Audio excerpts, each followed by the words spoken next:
مسلمانوں کو پانی نہیں ملتا تھا پینے کے لیے، اور وہ کنواں یہودی کا تھا، مسلمانوں کو مہنگے داموں پانی بیچتا تھا۔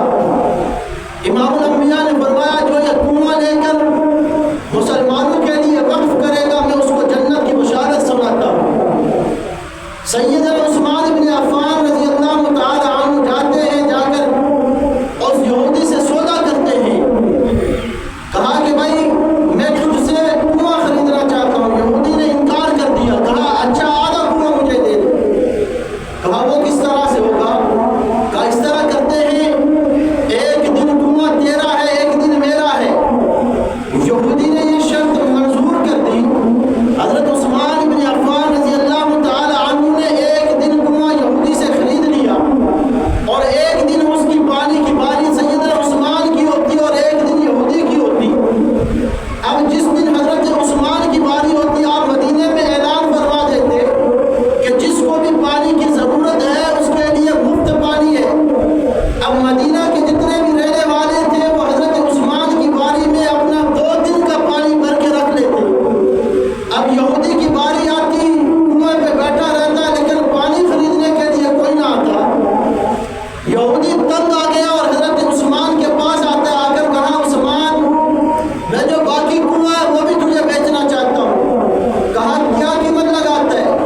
کہا پہلے آدھے کی 35,000 درہم لگائی تھی اور اس کی بھی 35,000 درہم لگاتا ہوں۔ حضرت عثمان بن عفان رضی اللہ تعالی عنہ نے وہ سارا کنواں اس یہودی سے خرید کر امام الانبیاء کی بارگاہ میں پہنچتے ہیں، آ کر عرض کرتے اللہ کے رسول میں نے وہ کنواں خرید لیا ہے اور میں وہ کنواں مسلمانوں کے لیے وقف کرتا ہوں۔ وہاں پر بھی اللہ کے حبیب صلی اللہ تعالی علیہ وسلم نے عثمان کو جنت کی بشارت عطا کی۔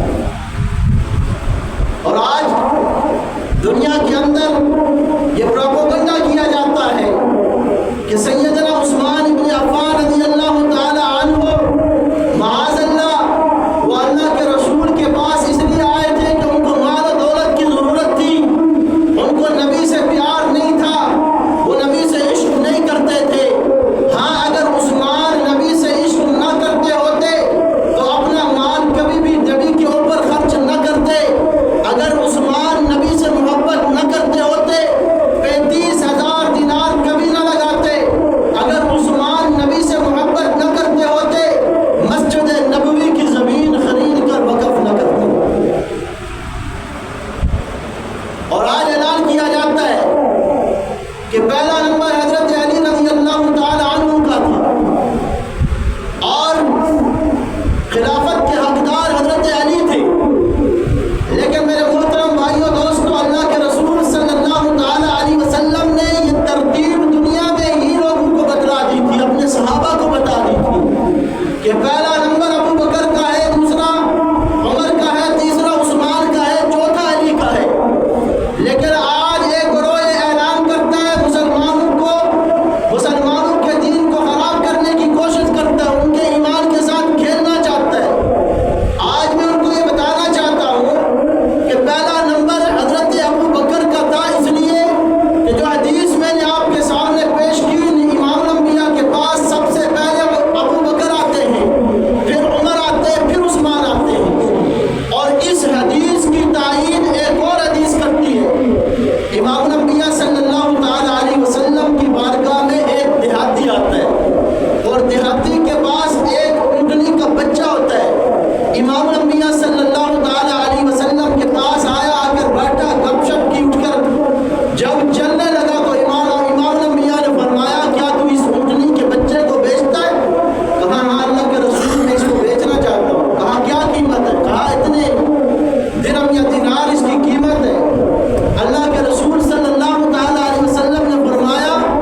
بھی پتا تھا کہ میرا نمبر چوتھا ہے، لیکن حضرت علی دنیا والوں کو بتانا چاہتے تھے اس مثال کے ذریعے سے کہ میرا نمبر چوتھا ہے۔ اور پھر امام الانبیاء سے ایک مرتبہ حضرت علی نے سوال کیا، اللہ کے رسول کل جب قیامت کا روز آئے گا، روز محشر ہوگا، سب سے پہلے حساب و کتاب کس سے دیا جائے گا؟ اللہ کی بارگاہ میں کس کو بلایا جائے گا؟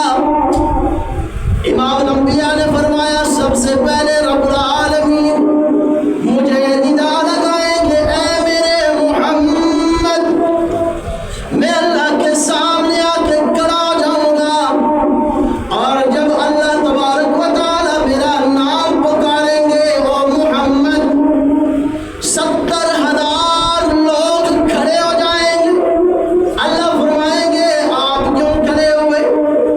اب فرمایا جائے گا کہ آپ نے محمد نام پکارا، ہمارا نام بھی محمد ہے، ہم اس وجہ سے کھڑے ہوئے کہ آپ نے نام محمد پکارا۔ اب اس نام محمد کی برکت دیکھ لیجئے، اللہ تبارک و تعالی امام الانبیاء کے لیے حکم جاری فرمائیں گے، اے میرے حبیب آگے آگے آپ جائیے، اور آپ کے پیچھے یہ 70,000 لوگ جنہوں نے اپنا نام محمد رکھا ہے، ان سب کے لیے بھی میں جنت کا اعلان فرماتا ہوں۔ صرف نام محمد رکھنے کی برکت سے 70,000 لوگوں کو اللہ تبارک و تعالی جنت عطا فرماتا ہے۔ اور پھر فرمایا کہ جب رب العالمین کی بارگاہ میں پیش ہوں گا، میرے بعد ابو بکر کو بلایا جائے گا، ابو بکر صدیق رضی اللہ تعالی عنہ کے بعد حضرت عمر کو بلایا جائے گا، حضرت عمر کے بعد اے علی تجھے بلایا جائے گا۔ حضرت علی سوچ میں پڑ گئے، امام الانبیاء سے سوال کر دیا، اللہ کے رسول دنیا میں تو میں نے دیکھا سب سے پہلے ابو بکر کا نمبر تھا، دوسرے نمبر پہ عمر کا نمبر تھا، اور تیسرا عثمان کا نمبر تھا، اللہ کے رسول یہاں پر عثمان کدھر چلے گئے؟ اللہ کے رسول نے فرمایا اے علی میرا عثمان اتنا حیا والا ہے، اتنا شرم والا ہے کہ میں عثمان کی حیا کی وجہ سے میں نے رب العالمین کی بارگاہ میں دعا کی، یا اللہ وہاں محشر میں آدم سے لے کر قیامت تک آنے والا آخری انسان بھی موجود ہوگا، میرا عثمان اتنا حیا والا ہے، اتنی شرم والا ہے، اتنے لوگوں کے سامنے عثمان سے حساب و کتاب نہیں دیا جائے گا، اے اللہ میرے عثمان کو بغیر حساب و کتاب کے جنت عطا فرما دے۔ اللہ نے میری اس دعا کو قبول کیا، ساری انسانیت حساب و کتاب دے کر جنت میں جائے گی، عثمان وہ خوش نصیب ہے کہ جو بغیر حساب و کتاب کے جنت میں چلا جائے گا۔ اور جس کے لیے امام الانبیاء نے دعا کی، اللہ نے اس دعا کو قبول فرمایا، اور اللہ تبارک و تعالیٰ سیدنا عثمان بن عفان کو امام الانبیاء کی دعا کی وجہ سے بغیر حساب و کتاب کے جنت عطا فرمایا۔ اور سیدنا عثمان بن عفان رضی اللہ تعالی عنہ کے لیے امام الانبیاء صلی اللہ تعالی علیہ وسلم نے جب سفیر بنا کر آپ کو مکہ بھیجا، اب خبر پھیل گئی کہ عثمان کو شہید کر دیا گیا، آپ علیہ السلام نے 1450 صحابہ کو جمع کیا اور ان سے خون عثمان کا بدلہ لینے کے لیے بیعت فرمائی، اور امام الانبیاء نے اپنے دائیں ہاتھ کو بائیں پہ مار کر کہا یہ عثمان کا ہاتھ ہے۔ ہاتھ کس کا تھا؟ امام الانبیاء کا، اور امام